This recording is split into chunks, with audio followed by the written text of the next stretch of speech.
ಪ್ರತಿಜ್ಞೆ. ಜಾತಿ ಧರ್ಮ ಪ್ರದೇಶ ಮತ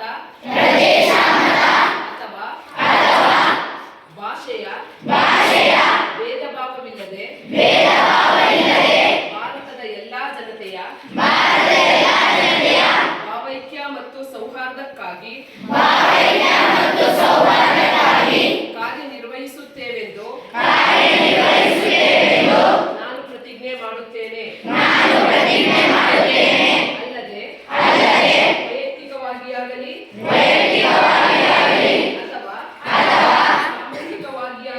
ಸಾಮೂಹಿಕವಾಗಿಯಾಗಲಿ ನಮ್ಮಲ್ಲಿರುವ ಎಲ್ಲಾ ಭೇದ ಭಾವಗಳನ್ನು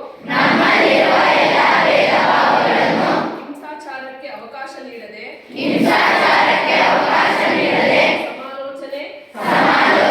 ಹಾಗೂ ಸಂವಿಧಾನಾತ್ಮಕ ಕ್ರಮಗಳ ಮೂಲಕ ಪರಿಹರಿಸುತ್ತೇವೆಂದು